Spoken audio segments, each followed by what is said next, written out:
වෙන්න බෑ ඉංග්‍රීසි වලින් කියමු. එයා ඇත්ත කිව්ව වෙන්න බෑ. වෙලාවක් තිබුණ වෙන්න බෑ.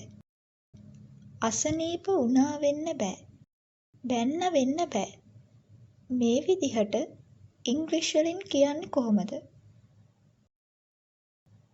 can't have නැත්නම් couldn't have යන ඉංග්‍රීසි පැටර්න් sentences භාවිත කරලා මේ විදිහට කියන්න පුළුවන්. යම් දෙයක් අතීතයේ සිදුවීමට නොහැකි යන්න හඟවන්න මේ sentence pattern එක භාවිත කරනවා.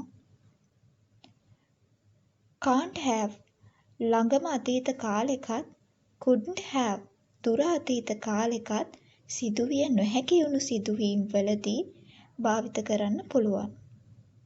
ඒ හැම වෙලාවෙම verb එක past participle වලින් තියෙන්න ඕන. අපි දැන් වාක්‍ය කිහිපයක් ඇසුරින් බලමු. ඔහු කාර් එකක් ගත්ත වෙන්න බෑ. He can't have bought a new car. මෙහි bought past participle විදියට යෙදිලා තියෙනවා. ඇය අසනීප වුණා වෙන්න බෑ. She can't have been ill. මෙහි ill adjective එකක් එහෙම නැත්නම් නාම විශේෂණයක් නිසා been යොදලා තියෙනවා. past participle එක been විදිහටයි යෙදිලා තියෙන්නේ. ඔවුන් පොලිසියට බොරු කිව්ව වෙන්න බෑ. They couldn't have told the truth to the police. දුර අතීත කාලයක් හඟවන්න couldn't have යොදලා තියෙනවා. ඔහු මට බැන්න වෙන්න බෑ. He can't have scolded me. ඇය මාව අද දැක්ක වෙන්න බෑ. She can't have seen me. මම හැර වෙන කිසිම කෙනෙක් දන්නේ නැති නිසා ඔවුන් දැනගත්ත වෙන්න බෑ. They couldn't have known that because nobody knew except for me. දුර අතීත කාලයක් හඟවන්න couldn't have යොදලා තියෙනවා.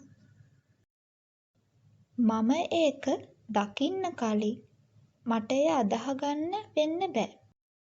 I couldn't have believed it before I saw it.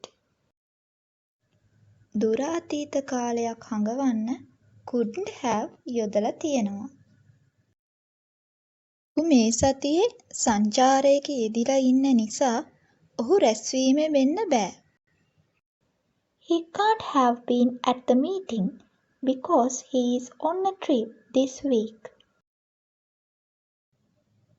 ඇයට බඩගිනි වෙන්න බෑ.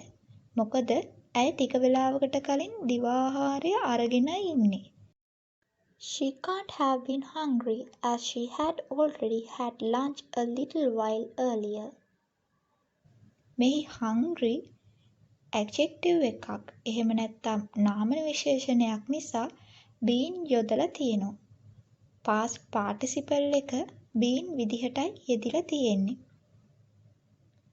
මේ විදිහට can't have නැත්නම් couldn't have භාවිත කරලා වාක්‍ය ගොඩනගන්න පුළුවන්.